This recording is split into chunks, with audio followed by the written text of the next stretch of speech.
Hello everyone, I hope आप सब ठीक होंगे। गाइस, जैसे आप लोग को बताएं, इंग्लिश का पेपर आप लोग का यहाँ पे 22 अक्टूबर को है, जिसके लिए आप लोग को पता है कि जिसमें लेटर टू एडिटर भी आ रहा है और आपका जो एरर वाला है वो भी आ रहा है, फिलर भी आ रहा है। तो मैं आपको जो एरर से डर होता है ना 5 नंबर के लिए, वो आपको आज कंप्लीट डर खत्म हो जाएगा।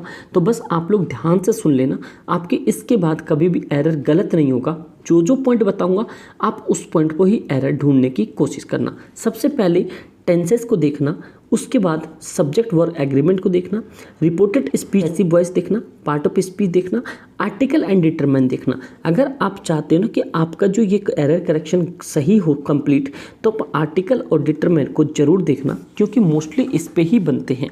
तो चलो मैं आपको कुछ एग्जांपल्स देके बताता हूँ। ये प्रीवियस ईयर में आए हुए क्वेश्चन हैं, तो प्लीज़ आप ध्यान से सुनना इसको, ठीक है। आपको पता है ये एरर होता है, इसे हमें करेक्शन करना पड़ता है। जिसमें कि सबसे पहले एक बोला गया है कि देखो सेंटेंस आपको पूरा पढ़ना पड़ेगा। कह रहा, a teacher was teaching an important lesson on the class when he noticed that a student sitting on back of the class has fallen asleep during the lecture। अब देखो यहाँ पे आपको लग रहा होगा पढ़ने में पूरा कंप्लीट सही है, बट इसके पीछे देखो एरर क्या है। सबसे पहले इन्होंने एक एग्जांपल देकर बताया है कि a teacher was teaching an important lesson on the class. क्या क्लास, जैसे मान लो ये क्लास है, रूम है, क्या क्लास के ऊपर बैठ के पढ़ा रहे हैं क्या सर? नहीं, क्लास के रूम के अंदर पढ़ा रहे हैं सर। तो इसीलिए इन्होंने कहा ये जो यहाँ पे ऑन दिया हुआ है, ऑन गलत है, उसके जगह पे इन आना चाहिए। ऑब्वियस बात है ना, a teacher was teaching an important lesson. कोई भी सपोज करो ये स्कूल है, तो स्कूल के ऊपर रह के टीचर थोड़ी पढ़ाएगा, ये रहा टीचर ऐसे थोड़ी पढ़ाएगा। नहीं, ऑन तो किसी भी चीज़ के ऊपर के लिए होता है। जैसे मान लो टेबल है, टेबल के ऊपर में पेन रखा हुआ है, तो ये ऑन होता है। लेकिन यहाँ पे क्या है, ऑन गलत हो जाएगा, इसकी जगह इन सही होगा। तो क्यों, हमें पता है कि इन द क्लास, जैसे आप लोग पढ़ते हो तो in the class, my come in ma'am बोलते हो ना, माई कम इन अंदर बोलते हो, तो इसीलिए यहाँ पे ये सही है। दूसरा क्वेश्चन है, आई मीन कि दूसरा जो सेंटेंस है, इसमें देखो मिस्टेक क्या है। कह रहा when he notice that a student, मतलब अब देखो ये सेंटेंस में वॉज यहाँ पे यूज़ हुआ है।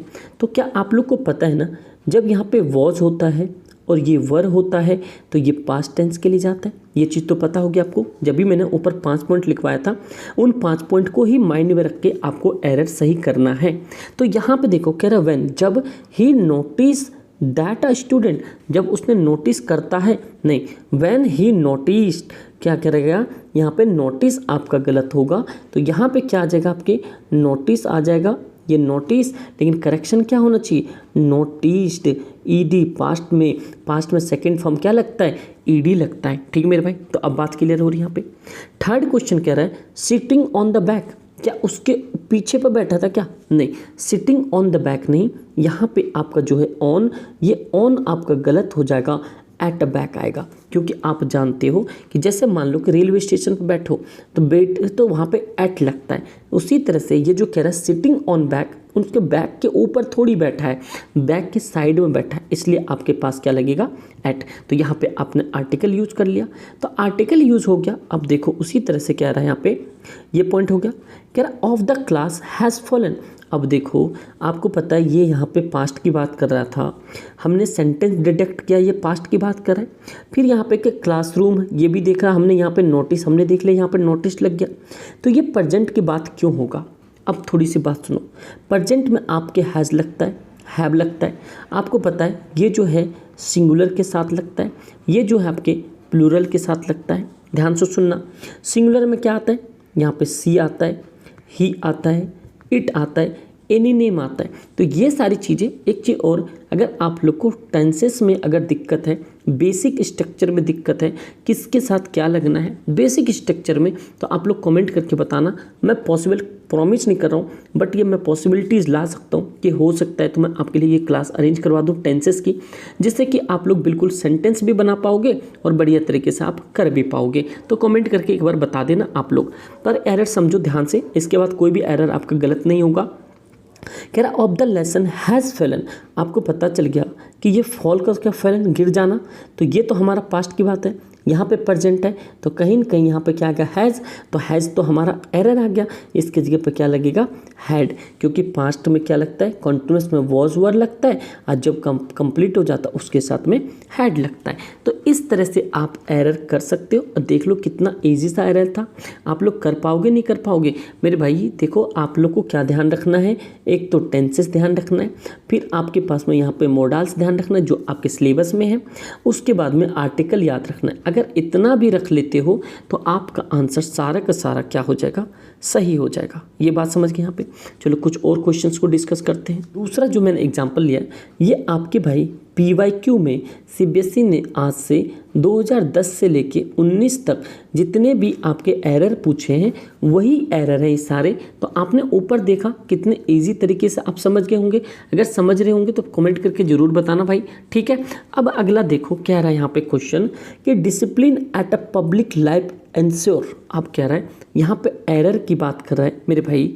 डिसिप्लिन एट पब्लिक लाइफ, क्या पब्लिक लाइफ के साइड में बैठा है क्या, कहीं पे कहीं जगह की बात कर रही है क्या, नहीं, उसके लाइफ के अंदर की बात कर रहा है। डिसिप्लिन तो आप अपने अंदर लाओगे ना, जैसे आप लोग के पास डिसिप्लिन है, आप लोग कंप्लीट फोकस के साथ सुन रहे हो तो यही तो डिसिप्लिन है।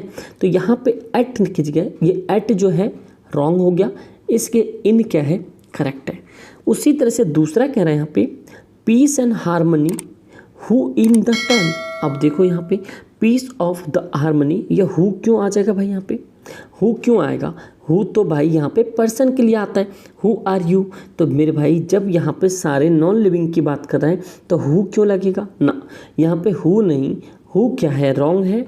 इसके जगह क्या लगेगा, चाहे विच लगा लो या एक और चीज़ लगा सकते हो, चाहे डैट लगा लो, देख लेना आप, जो भी पॉसिबिलिटी है वो लगा सकते हो, दोनों सही माना जाएगा। ठीक है मेरे भाई, ये बात क्लियर हो गई। अगला कह रहा है यहाँ पे, जो अगला क्वेश्चन यहाँ पे ऑफर द रिक्वायर्ड इम्प्यूटियस। तो मेरे भाई यहाँ पे ऑफर द रिक्वायर्ड इम्प्यूटियस नहीं, यहाँ पे ऑफर नहीं, यहाँ पे ऑफर्स आएगा। क्या यहाँ पे ऑफर्स, ये बात समझ गए। यहाँ पे जब ये बात कंप्लीट हो जाती है तो अगला पॉइंट रहता है, यहाँ पे ध्यान से सुनना बस आप लोग सही तरीके से। कह रहा from the nation progress, from से होगा नहीं, फॉर द नेशन प्रोग्रेस। क्या होगा यहाँ पे, ये फ्रॉम द गलत हो जाएगा और यहाँ पे क्या हो जाएगा फॉर, क्या हो जाएगा भाई यहाँ पे फॉर। क्वेश्चन नंबर 3, ये आपके पास में बहुत अच्छा सा सवाल है। यहाँ पे एरर कह रहा है, ध्यान से सुनना, एरर क्या है। कह रहा इज मोर, कह रहा इज मनी, कह रहा is money the more important thing of life. Money is a certainly something what is often discussed in today world. Hardly the day goes without a discussion of this topic. कह रहा obvious बात है, पैसा ही हमारे लिए सबसे बड़ी चीज़ नहीं होती है, लेकिन पैसा क्या होता है हमारे लिए मोटिवेशन होता है। तो उसी चीज़ को ये बताना चाह रहे हैं यहाँ पे, जो मनी है क्या मोर इम्पॉर्टेंट है। Money is a certain things, ऐसा कोई दिन नहीं होता जिस पे हम बात करें मनी वापस ना जाता हूँ, मतलब मनी के टॉपिक पर बात ना किया जाए। अब देखो भाई मनी इज़ मोर इम्पॉर्टेंट, मोर नहीं होगा, मोर गलत है भैया, मोर की जगह मोस्ट होगा, क्योंकि पैसा बहुत ज़रूरी है आज के ज़माने में। आप भी जो पढ़ रहे हो किस लिए पढ़ रहे हो, बड़ी चीज़ आप कोई क्रैक करोगे, जॉब करोगे, बिजनेस करोगे, पैसे के लिए करोगे। तो उसी तरह से कह रहे हैं यहाँ पे मोर नहीं, क्या होगा मोस्ट आएगा। ठीक है भाई, आप समझ गए। कह रहा thing of life, thing of life नहीं, थिंग इन लाइफ, चीज़ें जीवन के अंदर हो रही हैं। आप 10th का एग्ज़ाम आप खुद दे रहे हो, ठीक है, आपसे दिलाया नहीं जा रहा है, आप दे रहे हो, तो इसीलिए यहाँ पे क्या होगा ऑफ गलत हो जाएगा और इन यहाँ पे क्या होगा सही होगा। कह रहा है something what is often discuss, something what क्या डिस्कस नहीं, यहाँ पे क्या होगा आपके पास व्हाट रॉन्ग होगा, यहाँ पे विच इज, जिस टॉपिक पे हम बात करते हैं। तो याद रखना यहाँ पे क्या आएगा विच आएगा और यहाँ क्या आएगा व्हाट की जगह क्या आएगा विच। कह रहा विच इज़ ऑफन डिस्कस, जिस पे हम बहुत बार डिस्कस करते हैं। इन टुडे वर्ल्ड, क्या कह रहे हैं यहाँ पे इन टुडे वर्ल्ड। अब ये इसका मतलब क्या हो गया यहाँ पे बोला, कह रहा hardly the day goes without discussion the topic. Hardly the day नहीं होता, यहाँ पे द गलत होगा, ये द गलत अ डे होगा, क्योंकि दिन में एक बार कम से कम इस टॉपिक पे हम बात करते ही हैं। ठीक भाई, यहाँ पे देखो 4th नंबर का है आपके सामने। कह रहा see reminds us that it are important to visit museum in our country to experience the impact that a work of the art leave in the our sense। ये सारी चीज़ों को देखो। यहाँ पे एक सेंटेंस बन गया, इसमें आप एरर ढूंढने की कोशिश करो। सबसे पहला एरर दिख रहा होगा आपको कि see reminds us that it are. अब बताओ, जब यहाँ पे इट लग गया है तो ही सी इट के साथ क्या लगता है, हमेशा इज लगता है। तो यहाँ पे आर जो है रॉन्ग हो जाएगा, इज सही हो जाएगा। ठीक है भाई। कह रहा इंपॉर्टेंट टू विजिटिंग, विजिटिंग मतलब कर रहे हो, आईएनजी मतलब कंटिन्यूस के लिए लगता है, नहीं यहाँ पे विजिट होगा। क्या होगा यहाँ पे, विजिट करना, विजिटिंग की जगह क्या होगा, विजिट। ठीक भाई, समझ गए यहाँ पे। फिर अगला कह रहा है our country to experience, our country to experience का इम्पैक्ट, इम्पैक्ट थोड़ी पड़ता है, इम्पैक्ट सुना कहीं पे आपने, ये पड़ता है द इम्पैक्ट। आप जब कंटिन्यूस पढ़ते जाओगे ना सेंटेंस तो ऑलरेडी आपके सेंस में बनता जाएगा।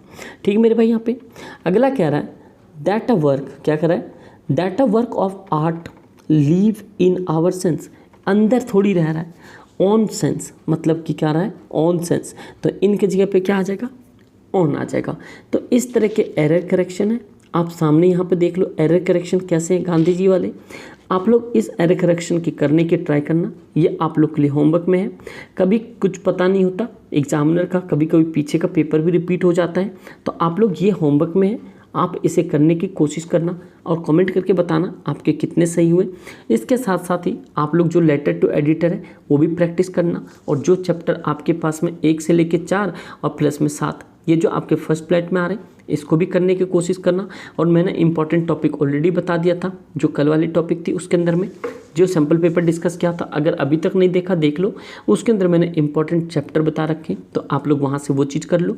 अगर इतना कर ले तो सफिशिएंट होगा। और मैं बहुत जल्द कल तक में आपके पास में, कल से पहले एग्जाम से पहले इंपॉर्टेंट क्वेश्चंस में सारे चैप्टर का आपको बता दूंगा, उतना तैयार करके चले जाना, मोर देन सफिशिएंट होगा। फिर बच्चेगा हमारे मैथ्स की बात, उसमें डंका बजा देंगे, टेंशन ना लो। ठीक है दोस्त, थैंक यू सो मच। अच्छा लगा हो तो लाइक ज़रूर कर देना, कमेंट करके तो मस्ट बताना।